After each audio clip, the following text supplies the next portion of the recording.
कुछ सुना लाइफ में, बहुत कुछ देखा, लेकिन मैंने अपने मन की किया, क्योंकि भैया बोलते थे कि जॉब करो, इसमें कुछ नहीं रखा है, कि सुनो सबकी और करो अपने मन की। बोलते हैं ना, गार्जियन लोग बोलते थे कि एक साधे सब साधे, और सब साधे सब जाए। यूं ही नहीं कहा गया है कि जिस जिस पर ये जग हंसा है उसी ने इतिहास रचा है। इस कहावत को एक बार फिर सच साबित कर दिखाया है रोहतास के दिवाकर ने। लोग जिसे नचनिया बजनिया और भी न जाने क्या क्या कहते थे, वो आज बीपीएससी पास कर गुरुजी बन गए हैं। दिवाकर का सफर इतना आसान नहीं रहा है।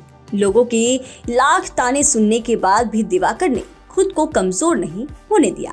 हमारे सहयोगी सत्यम से बातचीत के दौरान दिवाकर ने अपनी संघर्ष की कहानी विस्तार से बताई है। आप खुद सुनिए।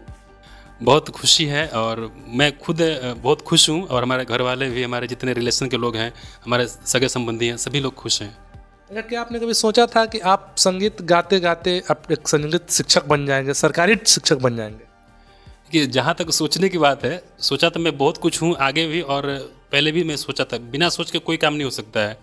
जब मैं गाना गाता था शौकिया, या मतलब गाने का मुझे बहुत शौक़ है, तो मैं अश्लील गानों से बहुत दूर रहता हूँ। भोजपुरी इतनी मिठास है भोजपुरी में, लेकिन फिर भी मैंने कुछ लोगों ने इसको बदनाम कर दिया। भोजपुरी कुछ लैंग्वेज मतलब गलत शब्दों को यूज करके। मेरा बहुत शौक़ है गायक बनने का और अपनी पहचान अलग बनाने की, लेकिन मेरा शौक़ था कि मैं बच्चों को पढ़ाऊँगा, और बहुत सारी बातें हैं। अच्छा, आगे हम अपने गाना सुनाया, काफ़ी शानदार लगा। आगे हम आपसे ये जानना चाहेंगे, सबसे पहले तो आप अपनी प्रारंभिक शिक्षा दीक्षा के बारे में बताइए कि आपका स्कूलिंग कहाँ से हुई थी, आगे आपने कहाँ से पढ़ाई करी, और अभी आप कहाँ हैं? मेरा स्कूलिंग सर 2004 का मैट्रिक है। मैंने शेरशाह इंटर कॉलेज है वहाँ पे तकिया में, वहाँ से मैंने स्कूलिंग की। फिर वहाँ से फिर इंटर में मेरा एडमिशन हुआ शेरशाह कॉलेज, वहाँ से मैंने ग्रेजुएशन किया सोशोलॉजी ऑनर्स से। उसके बाद 2009-10 के बाद मैंने संगीत की शिक्षा ली। वहाँ से संगीत में भी आप प्रयाग संगीत समिति इलाहाबाद से अगर आप करेंगे तो वहाँ से डिप्लोमा होता है 4 साल का, फिर उसके बाद 2 साल का ग्रेजुएशन कोर्स होता है, और 2 साल का एमए का कोर्स होता है। तो मैंने वो सब कुछ किया है संगीत से। अच्छा, आगे आपसे जानना चाहेंगे, मम्मी पापा आपके क्या करते हैं? मम्मी मेरी हाउस वाइफ हैं, और पापा किसान हैं, और सामाजिक के मतलब कार्यकर्ता भी हैं, लोगों के बीच रहते हैं। अच्छा, एक और सवाल आपसे रहेगा कि आपके मोटिवेशनल, जो आपको जहाँ से मोटिवेशन मिलता हो, इंस्पिरेशन मिलता हो, आप अपना आइडियल किसको मानते हैं?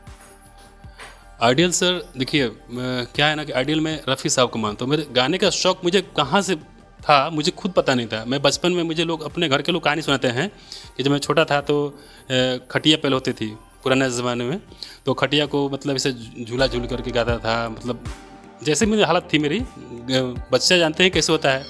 तो मैं लोगों से मैं सुनता हूँ कि शायद बचपन से ही मेरी दीदी बताती हैं, जब मैं 1-2 क्लास में पढ़ता था, मुझे अभी याद नहीं है, तो वो बोलती थी कि सर थे आपके, मेरे सर जो प्रिंसिपल थे, दिनेश कुमार नाम है, तो वो क्या करते थे, उस समय भी मेरी आदत थी गाने की, तो उस समय भी वो 8 क्लास में 7 क्लास में ले जाकर सबके बीच गवाते थे। मैं पढ़ने में उतना अच्छा नहीं होता।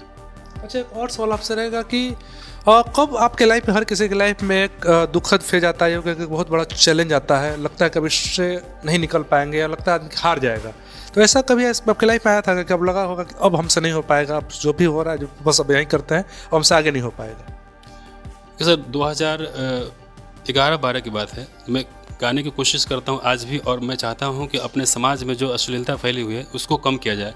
लेकिन मैं देखता था कि इसके चाहने वाले बहुत लोग हैं, पता नहीं चाहने वाले कहेंगे क्या कहेंगे, क्योंकि अकेले में तो हर कोई 2 रूप होता है इंसान का, तो वो देखता रहता है, तो बिलियन व्यू जाता है, तो लगता है कि यार हम लोग इस सही सही शब्दों का यूज़ करके या कहीं हम कुछ नहीं कर पाएंगे। घर वाले भी लोग बोलते थे कि इतने लोग संघर्ष कर रहे हैं लाइफ में, तुम क्या कर सकते हो।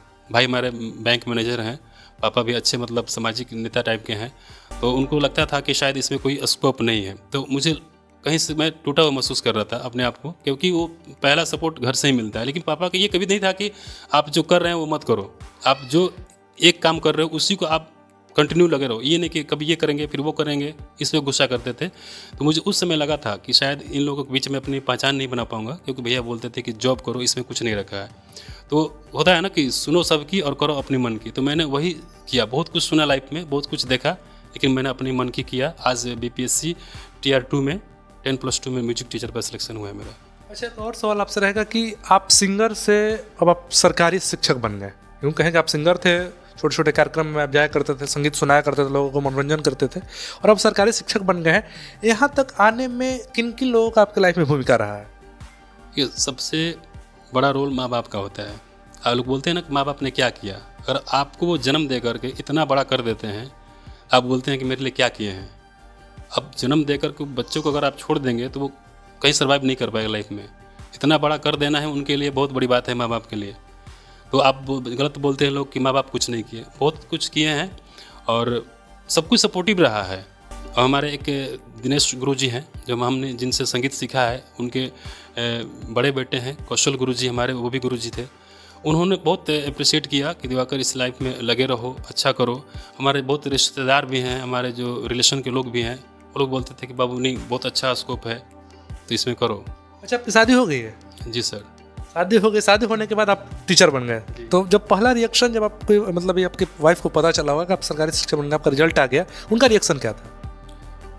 मतलब जब मेरा शादी मतलब नहीं हुई थी तो बहुत से लोगों को लगता है, जैसे मान लो कि 30 साल उम्र हो गई है तो लगता है कि लोगों को अब शादी में मतलब कैसे होगा, जॉब नहीं है, कुछ अच्छा बैकग्राउंड नहीं है तो लोग क्यों शादी करेंगे। लेकिन फिर भी उन्होंने एक्सेप्ट किया मुझे, और वो हमेशा बोलती थी कि हम संघर्ष के दिनों में आपके साथ हैं।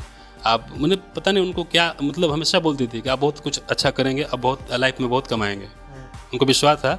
और तो फिर बता नहीं सकते, पता चला होगा कि पता चला जैसे रिजल्ट है उस दिन उनका क्या रिएक्शन था?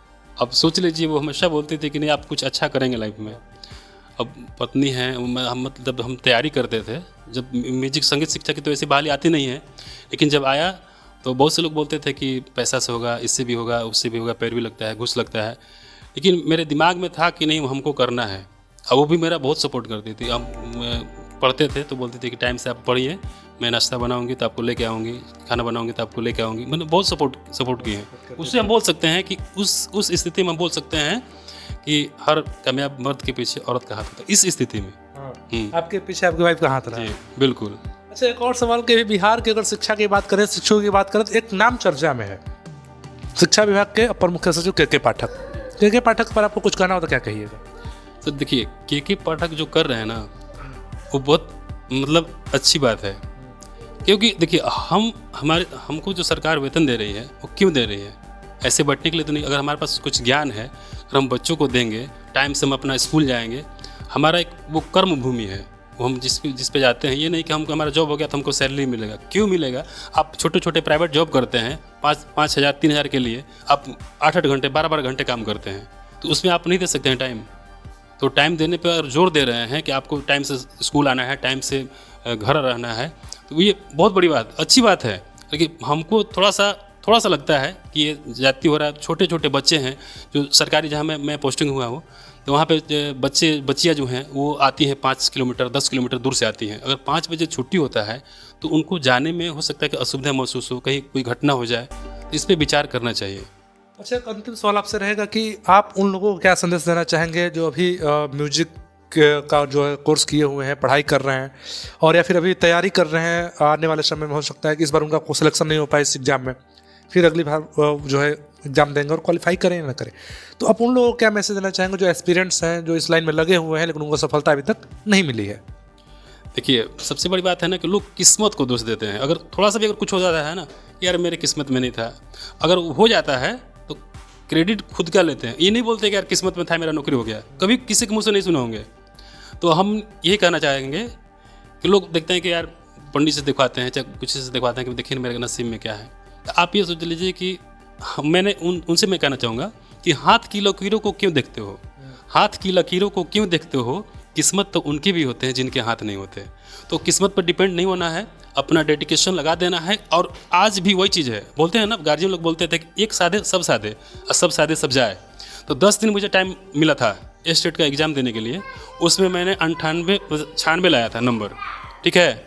और जब ये BPC TRE 2 का एग्ज़ाम होने वाला था, उसमें भी लगभग हम लोग को 60 दिन मैक्सिमम टाइम मिलता है लोगों को, मिनिमम। तो उसमें भी कम टाइम मिला था हम लोगों को, 1 महीना या कुछ लगभग मिला था। उसमें भी मैंने 80% लाया था। अब बताइए कि म्यूजिक में 80 पे कट ऑफ जा रहा है, तो कहाँ से मतलब आसान हो सकता है कंपटीशन? तो ये नहीं सोचना है कि कंपटीशन आसान है। अगर म्यूजिक हम कर रहे हैं तो उनका तो ऐसे ही हो जाएगा, ऐसे नहीं होता है। तो आपने दिवाकर को सुना, जिसे लोग नचनिया लौंडा कहते थे। आज उन्होंने अपने मेहनत के बदौलत सबकी बोलती बंद कर दी।